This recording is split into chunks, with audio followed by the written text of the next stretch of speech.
Good afternoon, good morning, good evening, everybody. My name is Jürgen Steinmetz, and I'm joining you from World Tourism Network, together with eTurbo News, the Travel News Group, Hawaii News Online, live stream, and everyone else who's watching us right now. And we're introducing a new tourism hero. He's not really new to the industry, but he's our tourism hero from Australia now. His name is Paul Rogers.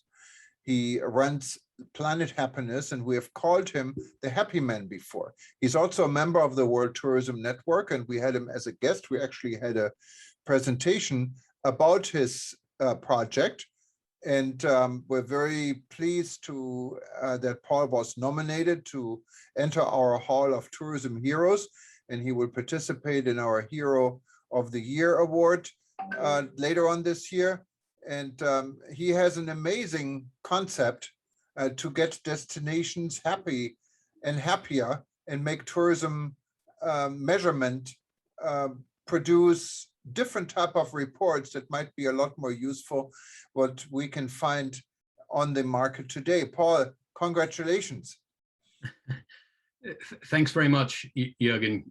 Great. It's lovely to be here with you today, and it's an honor to have been nominated to join this group of people. No, we're really happy to have you. Now, for those that don't know Planet Happyness, what is Planet Happyness? So Planet Happyness is a project of the Happiness Alliance, a not-for-profit registered in the US. The project itself is a tourism and big data project that aims to repurpose tourism at the destination level to ensure that tourism strengthens the well-being of the host community. I can explain a bit more, but that's a short answer for me. And you have, I mean, there are some countries, like, for instance, your relationship with Bhutan is quite amazing because they changed their concept completely, didn't they? Yeah, absolutely. So over the last 20 years or more, I've been very privileged to work in a number of countries around the world, mostly in South and Southeast Asia. And I've done a number of assignments in Bhutan. The first one goes back to 2002. And for anybody who goes to Bhutan, you know, it's unavoidable to learn about GNH, gross national happiness.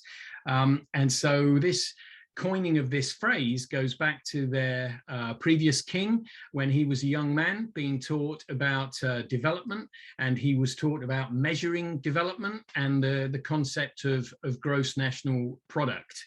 As it was then, GNP. Over the years, other organizations, including OECD, Organization of Economic Cooperation and Development, they've adopted the term gross domestic product to measure the development, the progress of each country around the world. And this is purely a measure of economics. And we all know that money is great for improving our lifestyles, the way we live, but it's not everything. And here we are today in 2021 with a climate emergency, with an extinction emergency. And so the concept of well-being and happiness and quality of life is a much more rounded approach to measuring development. So when we look at what tourism has done in destinations prior to the pandemic, bringing a huge amount of income and employment to communities, we also need to recognize that it has brought overcrowding to some destinations. And the only way you can solve overcrowding issues is by engaging local communities. And forgive me for talking a bit too much here, but when we look at preparing a destination management plan, it's intended to be inclusive, as UNWTO's recent ALULA framework points to, for example. But whenever we prepare a destination plan, of the different stakeholders we engage, it is primarily government departments and the tourism industry through the private sector associations. And Planet Happyness seeks to redress that approach by being much more inclusive with local communities and focusing the way tourism should develop on strengthening the well-being of host communities. And that makes a lot of sense. So if you look at your measurements right now, what are the happiest countries according to your list? Well, according to my list, there are a couple of different initiatives that measure the happiness of countries, and probably the most important of those is the World Happiness Report that's put out annually by the UN, and the ranking of those countries generally tends to focus on Scandinavian countries. Finland has regularly come out as the happiest country in the world. The World Happiness Report uses a mixture of objective and subjective indicators, but I think it's fair to say there is a focus on the objective indicators, the number of hospitals per head of the population, or doctors, for example, whereas our approach focuses on subjective well-being, individual responses to how people see their quality of life across 11 domains.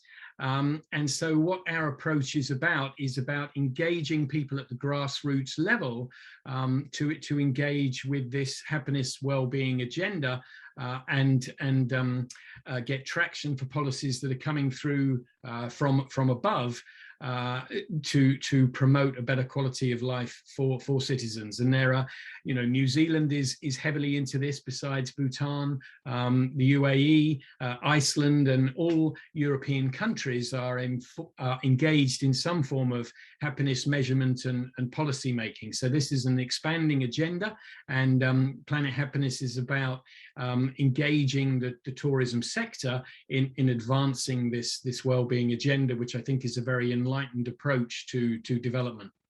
Yeah, and Paul, and listening to you, I can really hear the passion. I don't think you do this because it's a job, right? You do this because you love what you're doing. It's about doing the right thing, right? I loved watching that Spike Lee film, what was it, 20 or 30 years ago, the first time I came to Australia, actually.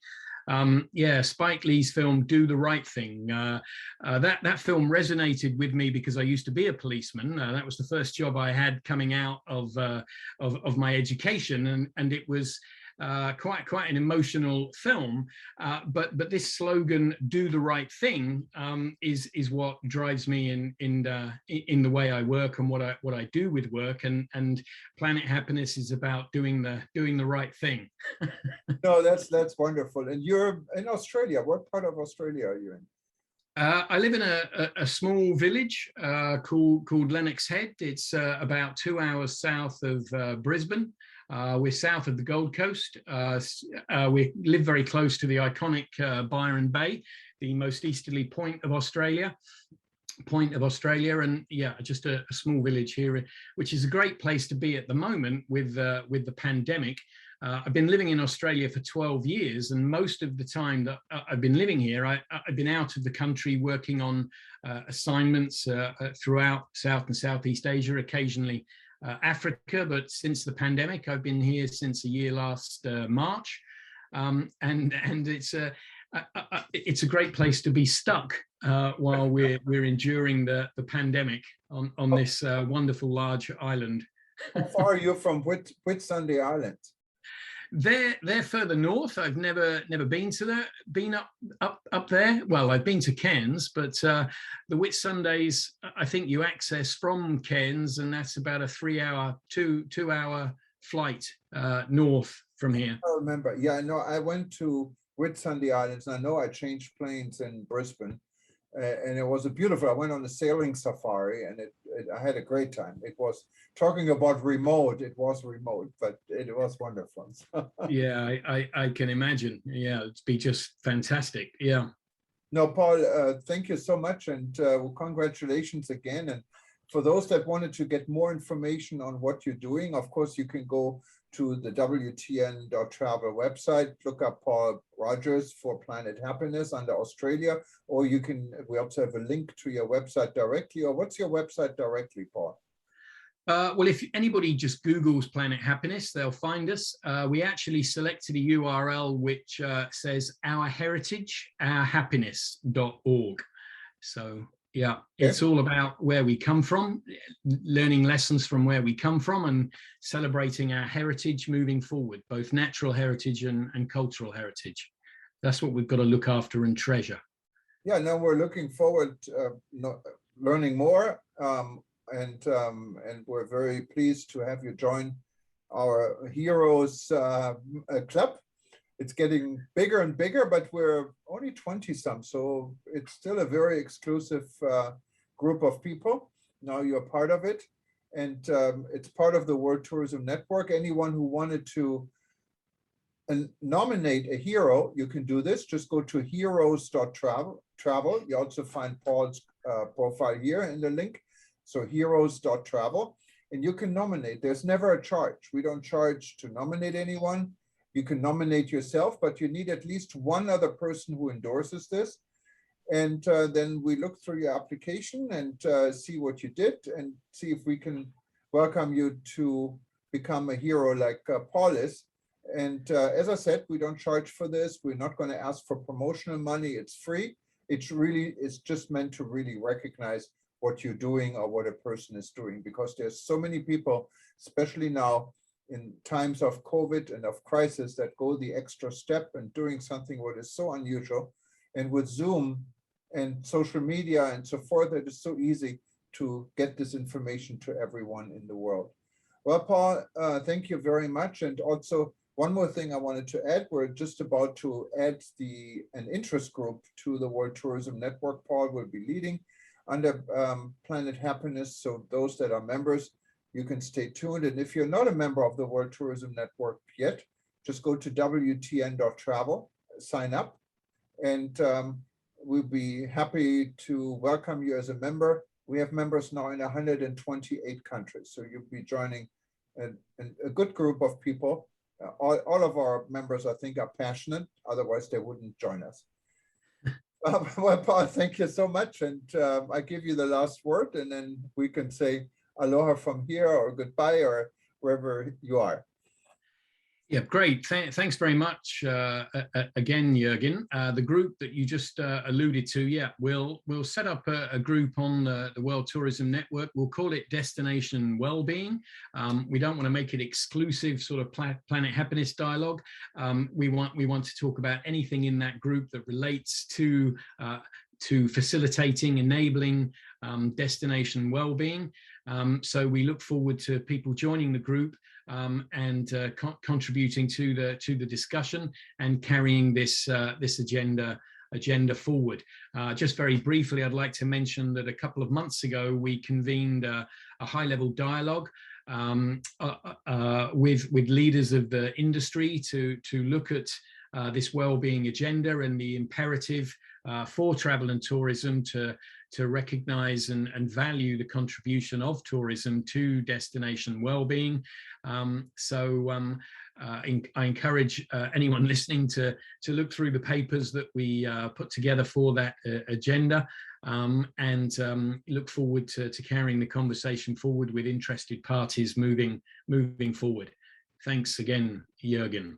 No, thanks, Paul. And if there's any papers you wanted to share with other members, you can now upload it once we have this group established, and so everyone else can see it. Well, you enjoy your rest of the morning in Australia. I will enjoy my afternoon in Hawaii, and we talk to you soon. Take care. Great. Thanks very much, Jürgen. Thank you.